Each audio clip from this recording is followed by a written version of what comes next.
Okay. And welcome to Mount Olympus. I am Hercules Invictus, and today I am proud to bring you Living Theurgy. Our guests are Tony Mierzwicki and Clio Ajana. Greetings, O Theurgists. How are you today? Doing well, Hercules. How are you today?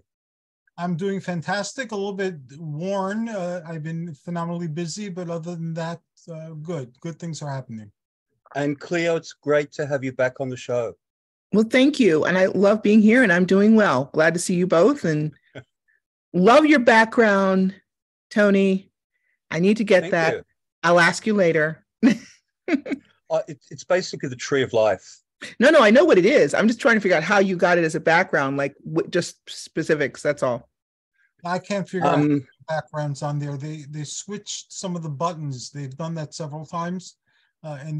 Yes. Onto the gear, you could easily do it from there, but on some people's Zooms, you can't do it from the gear anymore. I mean, I usually just get something, drop it in, and have it there. But I just, for what's on there. But I can ask later and keep looking around. I like the backgrounds. I always like Apollonius's backgrounds. It looks like he's in an ancient temple. Yes. So maybe we'll have a special tutorial on backgrounds. Yes. Hey, that sounds good. We reach out to the highest ideal picture and then we put it up there, and so it's type of theurgy. Mm-hmm. Today's topic is basically creating a path that leads to a better lore or information on theurgy and theurgic practice. And then what would be our role as guides on that particular path? Currently, we have a conversation that's been going on for over half a decade, which is this forum here. And we've discussed everything under the sun. And everyone's offered a lot of insights. We're working on a book together. Mm-hmm. That'll be coming out next year in 2024. And in a nutshell, it'll show how people understand and practice theurgy in different ways, but there's enough commonality to allow for communication and for growth. Mm-hmm. So I'm really looking forward to that. I have a little bit of writing to do this weekend for Jean-Louis. So we have that, and Jean-Louis de Biasi has the Aurum Solus, and he also occasionally has theurgia.org, and he's spoken of doing, he does virtual classes and events. He's been speaking about doing more speaking and bigger event type of things, all having to do with theurgy. So in my view, that since we don't need to reinvent the wheel all the time, if that's something we already have on the board and functioning, then that should be where we direct people who want to learn more about like organized theurgy. And Apollonius, who's not here, he has 2 websites. Now they're tied to his more recent websites, but I think as the Omphalos, and he had another website too that contains tons and tons and tons of web links and information. So we don't need to gather that. He's already done that for us, so we could use that resource. Tony has written, and Brandy have written books, and they give talks. And so I'm going to be using their books. Clio, do you have a book yet, or will this be your first one that you're doing? This would be my first one for doing with theurgy. I have participated with anthologies for other aspects with Crystal Blanton and a few other people. Those were actually addressing the role of shades of ritual, for example, and others that address the role for practitioners of color within the pagan community. And those are there. So, okay. Yeah. If you can, when between shows, I guess, if you can email me like a bibliography or someplace I can go to get a list of your books. Absolutely. There, and this way we can integrate those as well. So using the resources that we have amongst ourselves, I think it is very possible to put together a great introduction to and path of Theurgy leading to the Aurum Solus, and that this would be like part of what we all do individually.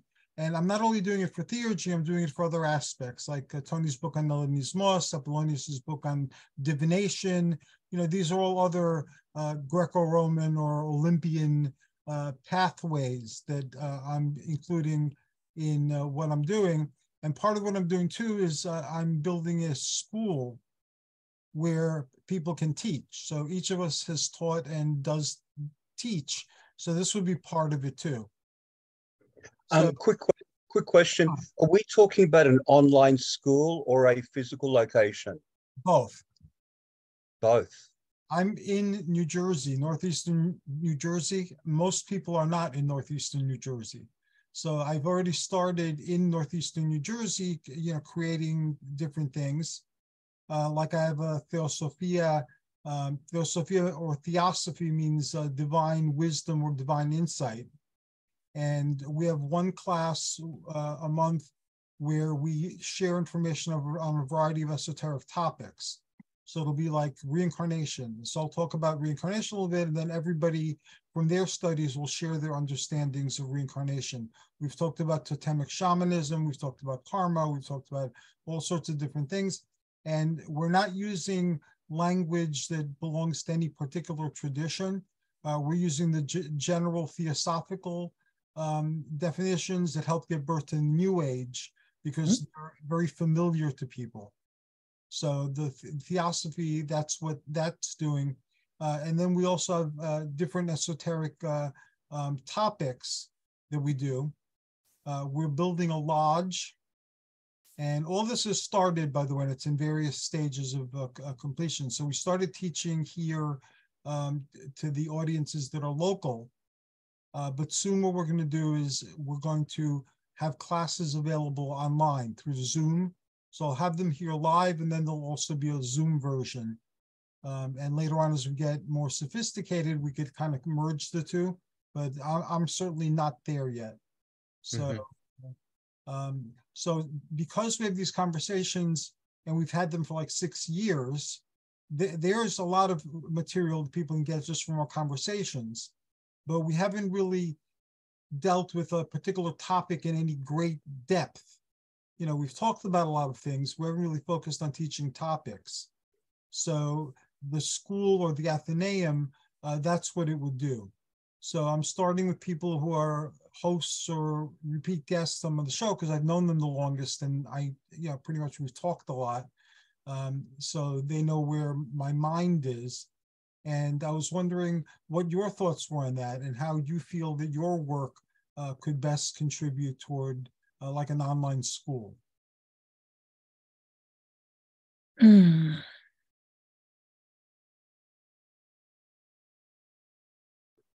And like, for instance, Tony knows Michael Waterman, aka Setna Kamwest.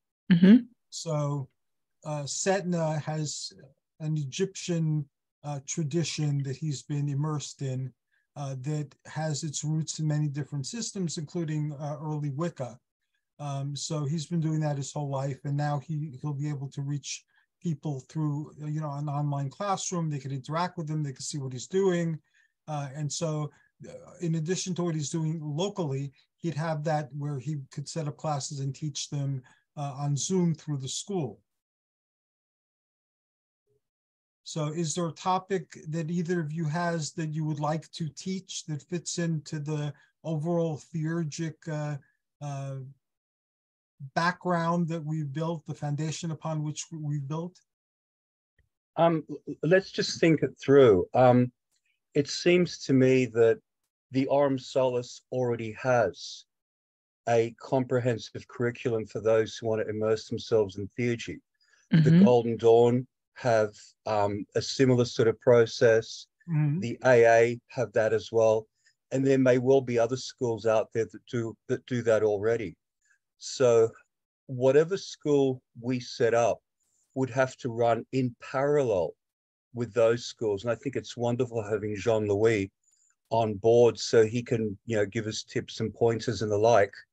But the thing is that apart from Jean-Louis, the rest of us are basically solo practitioners. Right. So, well, I mean, I'm in a group, but we already have something separate. And so in terms of contributing, my first thought, of course, is because my go-to is always divination, has always been. So the things I generally present are either connections that are Dionysian in nature or dealing with specifically, numerology or gematria or things along those lines. And I can think that, yes, as a tradition, we go through what we have, and we have things. I was not aware, actually, until you said something, Hercules, that you were thinking of having it as a full-on school separately. Because the only difficulty I would see is that you have so many. I agree with Tony. There are a lot of traditions that they're not overlapping, but they have their own unique program already in place, and they're well known for those programs. So my initial thought would be, if you're saying what to contribute, how would that be different from, and would there be any overlapping with those traditions? There would be overlapping with those traditions, and there would be some integration of those traditions if a practitioner of those traditions is participating in my next project. Okay. But basically, like, because everybody either belongs to a group or is a solo practitioner among us, doesn't mean that that's the same that's true of the students. No, true. For something. So I'm not in the position right now where I want to open up a Theurgy school. Okay. But Jean-Louis has a Theurgy school. But people are mistrustful or wary of like joining schools because of all the cult things that we've had, or joining groups. So basically from the conversations, they can get to know everybody. They know that Jean-Louis is doing this with a school and with his exercises. So if they want to go that way, we provide them with, through the podcast, a lot of talking, about various topics, so they become familiar with as much of the background as they want to. But we're not providing through the podcasts like theurgic practices and workshops on those types of things. So we can give people through the schools, topics that they might be interested in their own explorations. And then if they want to join a group, or if they want to become a part of a school that teaches a particular tradition, we take away some of the unknown quality of doing that, in that these are people that we've worked with or work with and that we trust. So they're not going to brainwash you. They're not going to take away your money. They're not going to have you stop eating protein and sleeping for 2-3 hours a day. They're sincerely interested in basically teaching you theurgy, or teaching you thelema, or teaching you whatever you want to learn, if you want to learn more than what we're doing in the classes. So that makes perfect sense. And I was chuckling because that is sadly probably one of the biggest impediments to growing the community overall, is that if you're not sure that you can trust the people you are working with, that's a problem. Yes. And I probably am the one who's been the most recent in terms of joining the community, because I've only been around for about 19 years. And during that time, the people I began to, work with, I can honestly say at least half of them are either no longer active in the community at all, or they're sort of hidden. They're very, very, very much solo hidden, sort of like life happens. And as you said, some people think going into any aspect of the craft must be a cult. There must be something going on, when in fact there's not. But I want, my long term would be having something where people realize religion is separate from being a cult. Just because may not look like what you think it's supposed to be does not mean it has negative aspects. And sadly, there are folks who go through what people think is a phase, and they're here 8, 9, 10 years, and then suddenly they're gone. So I'm all for this. I think if it would help for people to get to know and feel that they can trust. I feel that's important too. And one of the purposes of this conversation that it's lasted and will continue to last is, again, so people can get to know, like, we're all promoting Theurgy. We all practice Theurgy. So if someone wants to learn about Theurgy, they can listen to conversations amongst theurgists. Yes, and they can decide what they want to do. Right. And the book is going to help too, because people who don't listen to the podcast, who might be interested in the topic, can see how different people practice Theurgy and understand Theurgy. Mm-hmm. So that's a very good thing, and that's independent from what we're doing in the podcast. The school would be to teach particular skills, like Apollonius has a few different types of Hellenic divination, but they're not the only ones. And there are some that I've talked about that are not standard ones. Like I was born in the late 50s. So I grew up during the sword and sandal era, where all those Italian movies were made of people in mythic tribes. So I'm sorry, I'm laughing because I'm like, yeah, the sword and sandal. I'm like, yeah, they are swords and sandals. That's what you had. Okay. Yes, keep going. They're part of the modern mythology. And a lot of people I've met that are my age or a little bit younger, that inspired them as kids. And it brought into their understanding that there are other ways of being attuned to gods. There are other types of gods and things, like that. And those still come up in conversations. And I know when I do human service type things for people, again, my age and a little younger, I bring up the imagery of the old sword and sandal films, and they want to do something that'll evoke the spirit of the sword and sandal films. So we do social things like attacking the digital divide, or now it's health, whatever we're doing.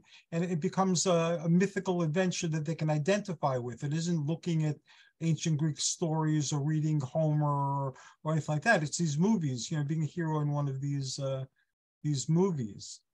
So in fact, on Facebook, I have umbrellas of groups.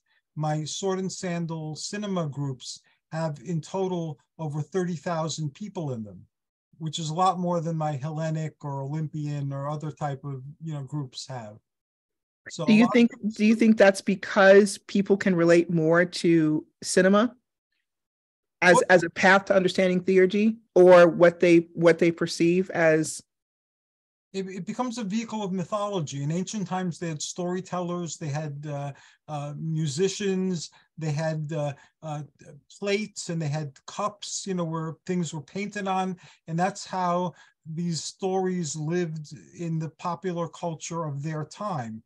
In our time, we have video games, we have comic books, we have movies, we have, all these different things. So these stories are told there, and that's how they reach people. And that's how people become aware of them, a combination of these things. So I've always seen it as a modern form of mythology, a modern carrier of mythology. And that's how I treat it pretty much. You can never underestimate the power of movies because of the reach that they have with people. And the thing is, with the sword and sandal movies that you're talking about, there are always mythological elements in them. So for a lot of people, their first exposure to Greek mythology may well be from those sword and sandal movies. In recent times, we had the Percy Jackson movies. We've talked about those before. Yes. So there are a number of young kids, especially, or teenagers, who've gotten into the Greek gods from the Percy Jackson movies, just as you had people getting into witchcraft through the Harry Potter movies, or perhaps through The Craft, or Practical Magic. Those movies are very powerful, as they're imprinted on the psyche of the average person out there. And for some people, they'll just be entertainment, but others will watch them and think, I want to explore this further. So you're getting the word out to a lot more people than you would be able to otherwise. And as you pointed out, there are far more people in your groups dedicated to cinema than there are in your groups dedicated to actual religion and mythology. Right. So I think that's a powerful tool as well. And I think that the workshops will be addressing things in the popular culture and showing how they would operate like on a different level. You know, like for instance, with mythology, they know about the gods through Percy Jackson, but the gods are tied to the planets. The gods are tied to different other celestial phenomenon, to different levels of being, you know, and there's all sorts of things that they can learn in a workshop. If they're curious, they will start the quest to go seek it out in books and so forth. And then if they want to go to groups that we consider safe based on our interactions over many years, then they have a place that they can go that they can semi-trust. It'll be like an introduction to somebody rather than like making a cold call or, you know, I don't know if I'm communicating very, very clearly, but it's like if your friend introduces you to someone or to something, this would be kind of like a friendly introduction to a group that's into this, that we've worked with for a very long time, and that, you know, based on these things, you know, we consider it a safe place for you to be. Like for instance, Absolutely. Unarius. I've been dealing with Unarius for over 30 years. They're a UFO spirituality. And they have never in those 30 years tried to convert me. They've never suggested I read anything if I didn't ask for, like, I'd ask what books have information on this, but they never told me I should be reading this, that, or the other thing. They never tried to convince me to come and live with them in California. They never asked me for money. I eventually joined because I like what they're doing and I think it's great. But they don't monitor anything. You know, they're there as a resource. If you're curious about something that they cover, they'll tell you what they have. And then if you want to order it, that's fine. If you don't want to order it, that's fine too. So I trust them not to make someone into something that they're not. You know, if someone likes what they're doing and wants to, then that's their choice. You know, so that's what I kind of mean. So I have no problems referring people to Unarius. Even though I don't see the universe in exactly the same way Unarius does, and that's never been an issue either. We've had very civilized conversations over decades, some of them on podcasts, and they started even putting these podcasts on their website, so people can listen, you know, to them. So that's what I feel I need to focus on right now, to, you know, basically create channels of communication that are a little bit different, and, you know, trying to spread information in a new way and tie things together for people without, again, you know, like they'll pay for the classes if they want to take a class, because, you know, schools charge for classes, but they get a lot of things for free through the podcast. They're getting things for free for decades through my television and through my podcasts and through radio and things like that. So it would just be like a Hermes type of thing, you know, that yeah, this is what people are doing. If you're curious about it, listen. If you like what you heard and you want to do a little bit more, we have workshops. Other people have workshops, and then if you really want to get involved, we found that these groups are very, you know, similar in terms of what our ethics are, what our values are. So they'd be a good place to start.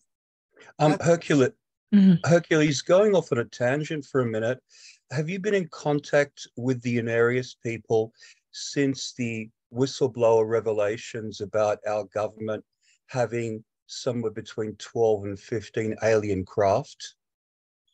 The Unarians take responsibility for their world. If you find yourself in a world and it's a troubling world, then that's something you have to take responsibility for and fix it, you know, in your world. And then when you fix your world, the outer world will be different. You'll no longer be resonant with the outer world.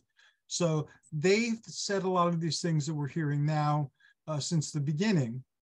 And a lot of their material, and there's thousands of pages, you know, there's hundreds of books, you know, that they have in their library, and it's remarkably consistent, the ones that I read, you know, even though they were written by different mediums, they don't call them mediums, they call them channels, or sub-channels and different entities. the information is remarkably consistent. So they believe all of that, and they have stories of other times on other planets where similar circumstances have been in effect, that we were there. So we relive things until we don't need to relive them anymore. So do the Unarians work with actual physical entities or with discarnate entities? With I just thought that if sorry? With discarnates. Oh, okay. So us having alien craft and pilots and the like wouldn't be of any interest to them. Oh, it would be of interest to them because it reinforces their core belief that we are monitored by and assisted by alien intelligences who are, more spiritually evolved than we are. Okay. So it's very similar to theosophy in that way. There are ascended beings who no longer need to be human, or they graduated from the schoolroom of life, and they stick around, because we're all one, and they kind of help us in our evolution in different ways. So the space people, or the space brothers, or the ascended ones, or the elder brothers, whatever name is being used, are people who no longer need to incarnate on this level to learn. They've mastered whatever this teaching experience is all about. Okay, thanks. I mean, that also that brings up the question. So if I understand what you're saying, Hercules, it's that one of the ways of being a conduit, for lack of a better term, in a guide in helping individuals who are interested in being a bridge to theurgy, is by mentioning and talking in such a way that if the individual feels as though they want to go and learn more, here are some informal, very soft introductions to others who might have something of interest, and they at least have an idea that these are not people who are hidden. No one knows about them. No one knows where to find them. And I think that's a really positive aspect that surely, like now I'm curious more about the Unarians, but because because even though Tony used something about the for spaceships, fleets, things like that, were you also inferring or talking about the recent government, I don't know, what was it, press briefing or something other, where they had to come out and talk about UFOs? Yeah, a few days ago, there were revelations coming out from very credible witnesses that we have at least a dozen craft, and that we've been actively involved in trying to reverse engineer aspects of the technology that's been found. And it also seems that in at least one case, they've found an extraterrestrial pilot. So the Defense Department's currently denying everything as they have for decades, but the information does seem to be very, very credible. Well, I kind of figured when they had, what was that, several months ago, I think now, was the news conference where the bottom line was something everyone pretty much thought about. Yes, we have been visited. Yes, their UFOs are real, et cetera, et cetera. Why deny them? Don't know. Because eventually someone's going to figure out, and then it gets worse. That's just my opinion. Yeah, and just recently there was that incident where you had 50 Marines at a training camp seeing a huge floating object that was obviously of extraterrestrial origin. It was nothing that we had. The thing was half the size of a football field. So here you've got credible witnesses who have no reason to lie, saying that they've seen things. So, yeah, I mean, my line of questioning to Hercules was how that could possibly tie in with the Unarians, but he's pointed out that they're actually working with extraterrestrial spirits rather than physical beings. Well, some of them are on this rate of vibration and are physical beings, but there are also fourth and fifth dimensional entities. Okay. And each group has its own way of defining dimensions, like the Ashtar Command people. They have dozens of dimensions or planes of being. So, theosophy too. Theosophy has 7 main ones, but each one has 7 subdivisions. So that gives us 49 different levels to work with. So part of what I try to do on the shows I have with them is I have them sit in panels too to try to explain their concepts and their differences a little bit. Because as with religion, they make claims that contradict each other, and denominations do that also. So not all of them can be the one truth. So how do they explain the differences?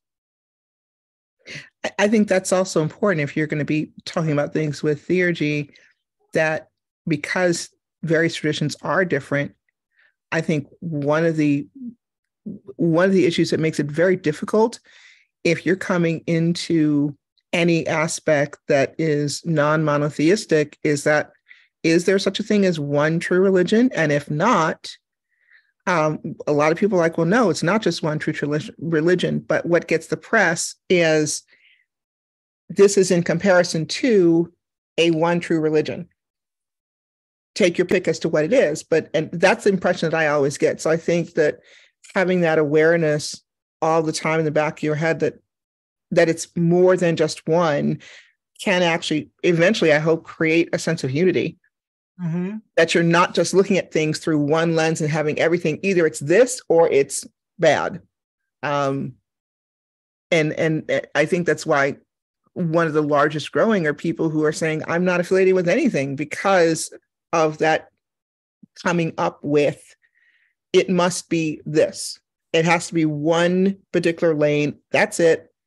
And anything else is wrong. Which is very sad. And I don't know whether for either of you felt the same thing over the years, that's what you encounter whenever you are dealing with someone who is new to your life or new to the space and how you worship, that's a background that's has been imprinted on a lot of people. So.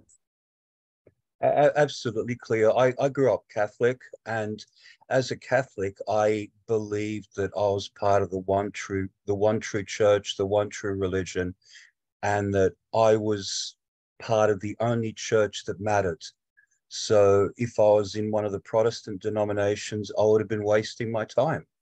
And that was the belief that I had until the age of 15 when I left the church. But I think a lot of churches instill that sort of feeling in their members that they're members of the one true church. Yes.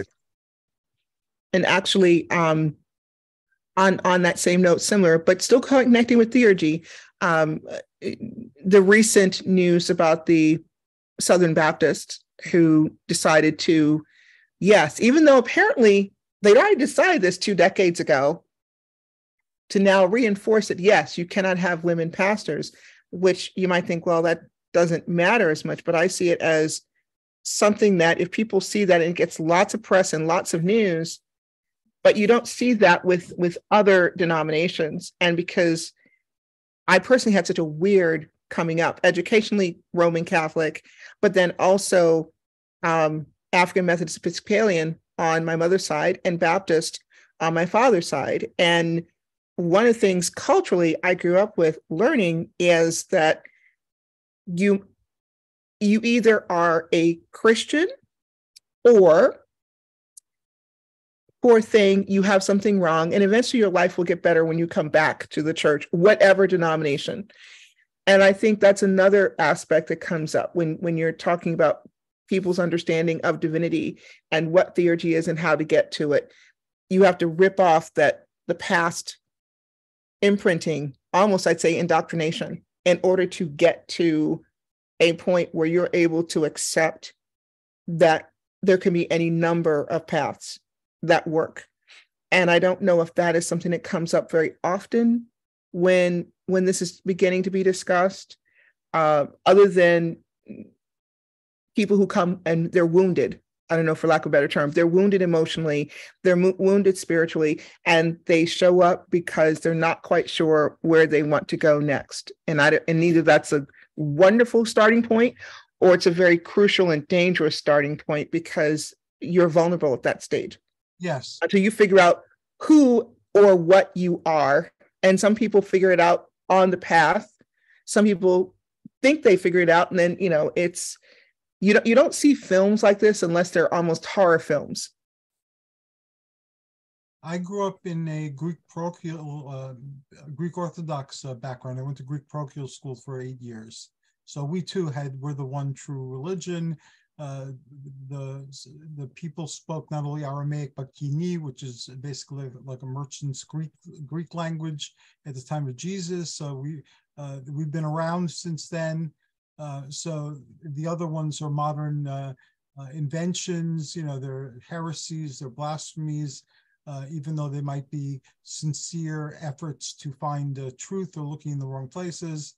And but because I'm Greek and I went to parochial school, they also taught us about the old religions, the Olympians and philosophy, theurgy, theosophy, all that we learned as part of our being Greek indoctrination.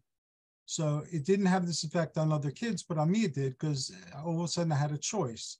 And I wasn't very impressed with the monotheistic choice because it seemed too dour.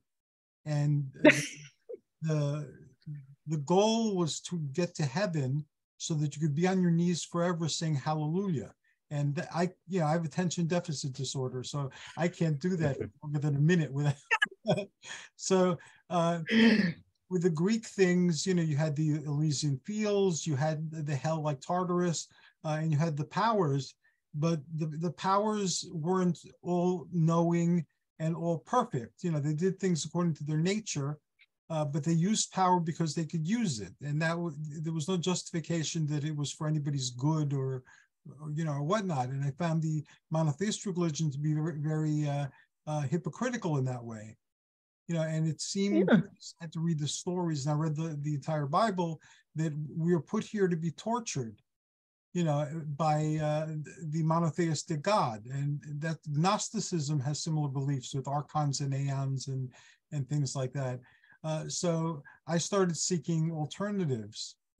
And what I found was my culture gave me a lot, because during the time I was growing up, there were still gypsies and covered wagons in Greece, when we used to go to Greece. And people dressed in the old ways, and people believed in the Kalikanzari and the Neraides, all the in-between demons. They're called, still telling stories about them. They believed in curses and so forth, and they had a vocabulary. And I found here in America that the only people who had a vocabulary for a lot of the things that I believed in, that I experienced, were occultists and different religions. So I started investigating those. And what I learned from doing that was that basically the same types of things are experienced by people globally and throughout time, but they're described and understood in different ways. So, like, for instance, bedroom visitors, dark, shadowy spirits that you sometimes wake up and are glaring at you and things like that. They've been described as so many different things. They've been described as jinn, as incubi, as succubi, as phaleti, as living shadows, they're called now. Sometimes they're described as they're understood as satyrs or Bigfoot. So the phenomenon seems to be identical, throughout space and time as recorded on our planet, but the explanations for them differ wildly. So I already questioned that as a youth because I grew up bicultural. So part of me was Greek, and being Greek meant you were part of like a river that goes back into the dawn of creation, and you're part of something moving through time, and there's a whole past, behind you. And then the American culture, was kind of new, and they didn't have, a past that went back a millennia. And all our mythology was in like Star Trek and things like that. It was in the future with outer space and gizmos and things like that. Whereas with Greece, all the mythology came from the past. And that's changed now with mass communication and things like that. But because of these contradictory views of reality and what's real, like for instance, in Greece, they believed in the evil eye. So, they believe that envy or ill intent, can warp something and cause damage. So they believe in that perfectly. And if you point to them that the evil eye is not real, they would give you tons of stories about the times the evil eye affected their lives and how they had to get these amulets that were like triangles with an eye in them in blue cloth and like some beads, and to repel the evil eye. And I would tell them that in America, they don't believe in the evil eye. And they would say, well, Americans are either stupid or spiritually blind, because everybody knows that the evil eye is real. So it made me question my reality, and it came to my understanding fairly young that if you get people to agree that something is real, then for them it's real, and that's pretty much all there is to it, And as you change and you believe different things, your reality will change because you now believe in in different things. So I never saw it as a one-way thing. Like I like exercising. Like I know Tony likes exercising also. I happen to like weightlifting and things like that. That's because that's what I like. Weightlifting is not the only way to exercise, and building muscles is not the only reason to exercise. There are countless ways and countless combinations, and the trick is to find what works for you. And that's how religion and spirituality and magic and all that. It's kind of like you find a system that you resonate with, you enter the system to learn the basics, and then you play with it, till it works for you, your way. Because the ways you learn might not always work for you or work for you effectively. Mm-hmm. Hercules, it's funny that you brought up the issue of the purpose of exercise being not to put on muscle. I was listening to a podcast just recently where the guy, I believe he's a doctor, was talking about how important it was to have muscle, because muscle actually protects your body from various ailments. So he was quoting a particular study. So it wasn't a matter of dropping your fat levels, but maintaining your muscle levels. So if you had a bit of fat, that was okay, so long as you had muscle. So it was the muscle that was protecting you. I wanted to backtrack a little bit to what Clio was saying. She was talking about female pastors, and the whole issue highlights just how far the church has moved away from its roots. From what we can tell from the Gnostic Gospels, Mary Magdalene was smarter than any of the apostles that Jesus had. She understood his message.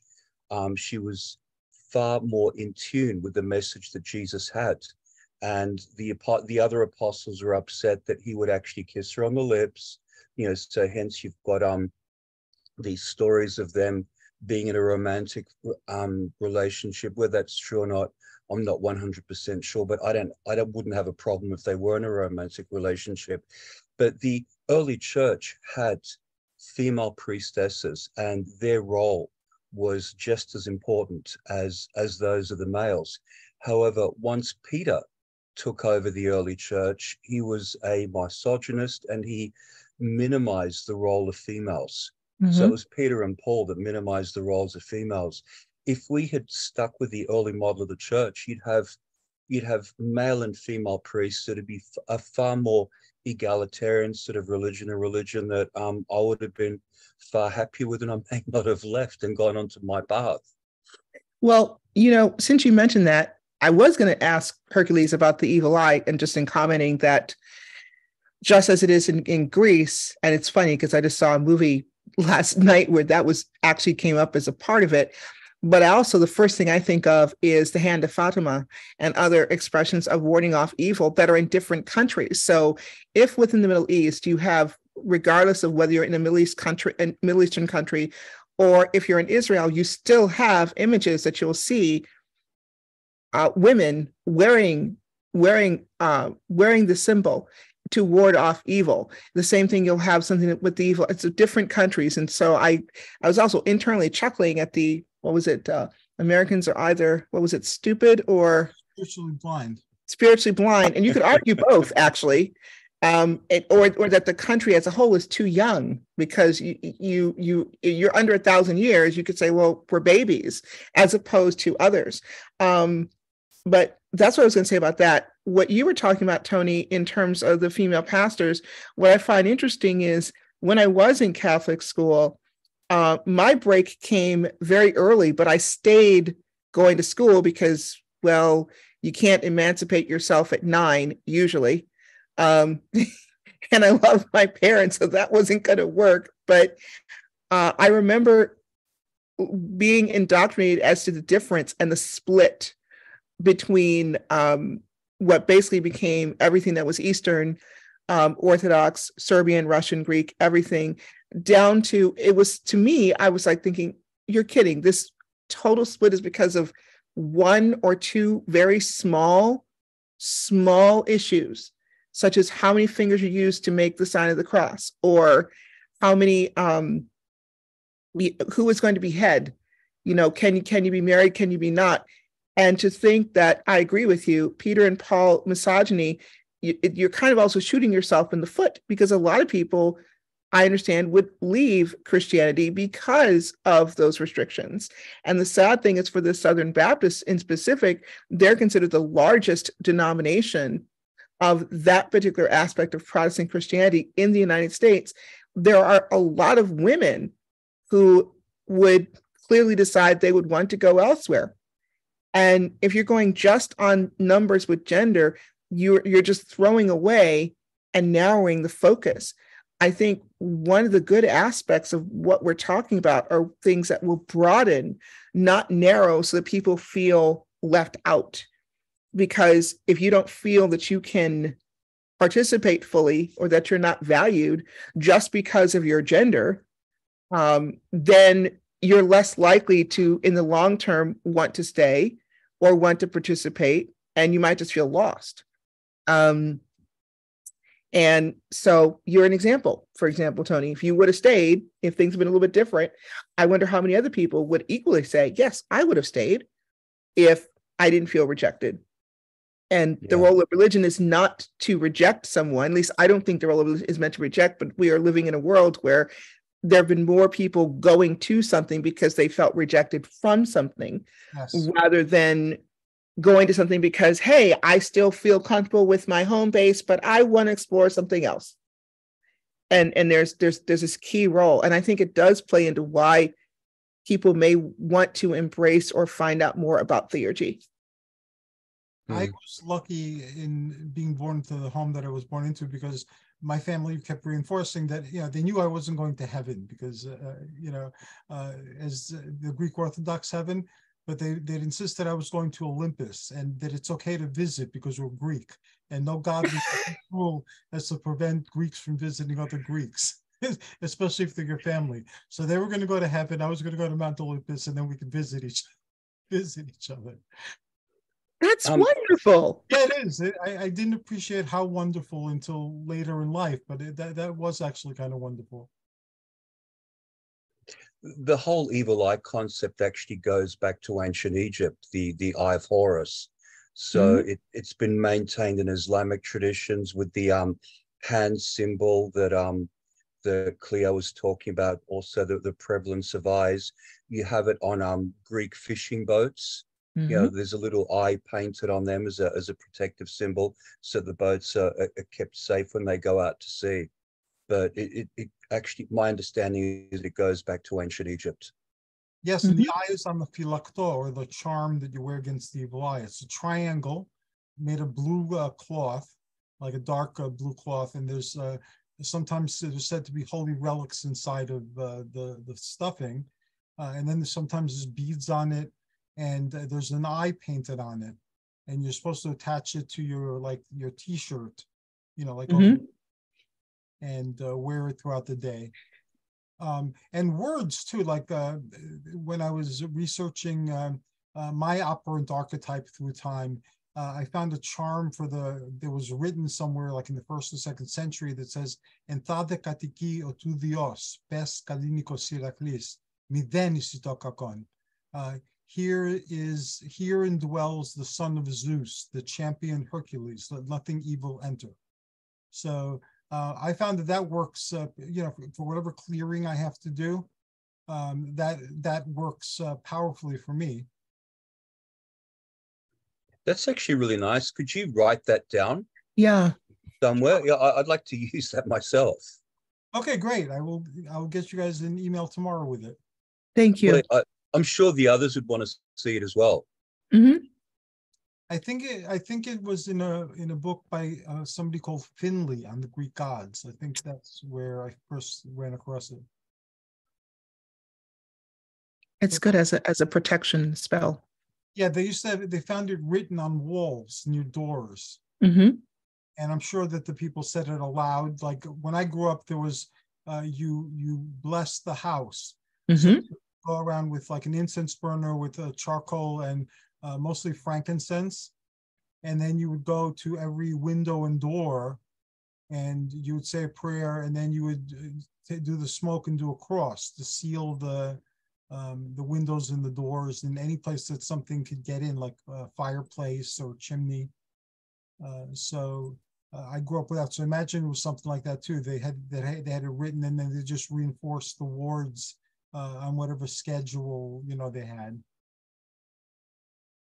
Do you still follow that in your own practice within your home? I found that I could do things in my head and imagine them, and that it works just as well as and my wife has allergies to incense, so I used to like doing it. It was a very fun and dramatic thing to do. Later on, it wasn't the cross that I was putting there, but other symbols, as took my fancy as I was doing it. But my wife is very sensitive to incense, so I don't do incense anymore.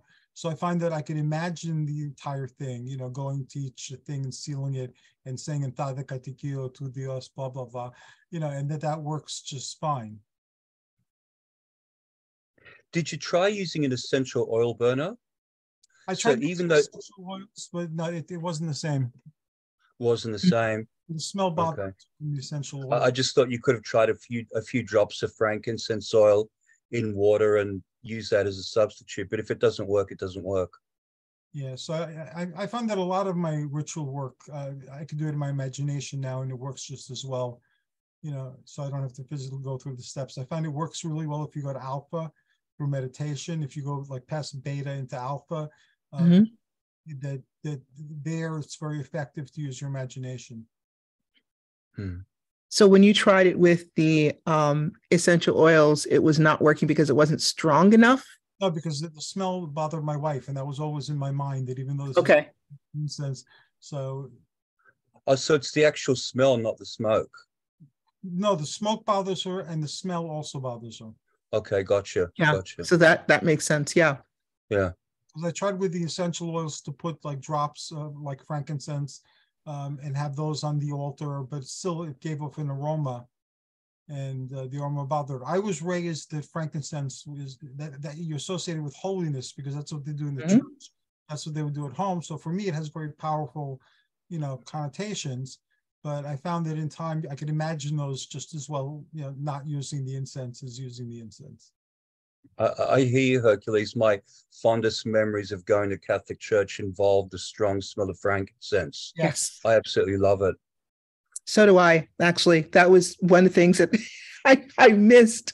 I missed going in, because we had, there was you could tell how far along you were and how close that you wanted to be indoctrinated by how many times you had to go to mass a week. So it started off with like once a week, and then we had the reconciliation face to face, and then it was like once regular, and then once to practice. That was kind of weird. And then in high school it was like twice a week, because they were not quite ready to let you go, and it was an all girls Catholic high school, so you had to figure, it's sort of like we had to grab you and maybe we can get some nuns out of you, and we let you.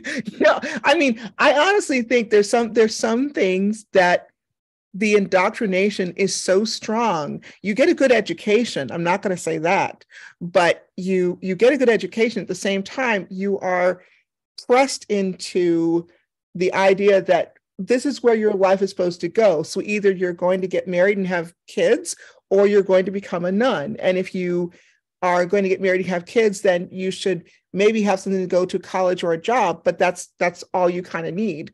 And I found it interesting that they would do the twice a week, and once was a very traditional Latin mass, which I actually found I love, but I like languages. So I was like going, okay, this is terrific. And the smell of the frankincense. Absolutely. But I think it's one of those things that if that's what you associate with as being pleasant, then it's kind of caught in with what you do. So and obviously you have reasons for not, really good reasons for not using that. Have you found that there's anything that doesn't work with you doing it mentally? No, it's like with a physical movement too. I'm performing everything with my mind, and I'm remembering what the frankincense smelled like. And okay. I can say the words here, but I could also intone them in my mind with as much resonance as I care to put into them through my memory. So I find that even just basically while I'm meditating, doing all sorts of things is helpful, and it works just as well as when I actually have physical things and was doing physical things. Mm-hmm. That makes it easier too in a lot of different ways. There's less setup and cleanup. You know, I could be anywhere I want to be. True. Have implements of whatever design I choose to have, regardless of whether I own them or can afford them. You know, in my mind, I can replicate them and use them, you know, for a ritual. There's less likely to be, you know, interruptions. So right now I'm playing with that, and it's working very well. Mm-hmm. And we're already after 10 o'clock, and this is going to require a part 2 and maybe even a part 3. So yes. Sorry. Very excited. Now, let me ask you one quick question. And for our audience, is this every third Friday? Because I keep getting taken aback as to when it is. And I should have asked this before, like, when should I put it on my calendar to schedule? Yes, every third Friday. So the third Friday of the month. Yes, the third Friday of the month. Got it. And then we have other things, you know, we do specials, and then we do spin-off shows and all sorts of things like that. So it could also be on other days, but it's been the third Friday for a very long time. Well, thank you. No, I will. This is absolutely wonderful. My day job is educational in nature, and so I enjoy it. And but one of the things I really enjoy is not missing something like this. Well, thank you. I'm greatly. Yeah. We love your being here. How can people contact you and enter your world? Facebook, and private message me on Facebook at Clio Ajana. That really works because I'm teaching right now, and then I'm off for like the next 6-8 months after I finish this summer, for which I'm very grateful. I'm going to be writing a textbook. Awesome. You know, but it's for my job. However, I will have time to write religious things too. So, and they can also view my column, which comes out monthly with The Wild Hunt. I write as a columnist, Clio Ajana, and you can always email me there, and the email will get to me. Thank you. If you send them to me in a PM, I will put them on the promo for today's show and future shows as well. Absolutely. And I did put the 2 books in the chat, and I will send them to you also as an email. Thank you so very much. And Tony, how can people enter your world? Probably the easiest way is through Facebook, either my personal page or my author page. And I also have a blog on Pathos, which I write. Mm-hmm. So thank you very much to both of you. And I enjoyed our conversation. I look forward to our next one. And now that at least the premise has been established, we could just pick up where we left off and take it from there. Cool. Thanks Absolutely. for hosting, Hercules. Thank you so much. This is wonderful. Good night. Bye, Clio. See you next month. Absolutely. Bye, Clio. Goodbye, Tony, and goodbye, Hercules. Bye. Take care. Bye.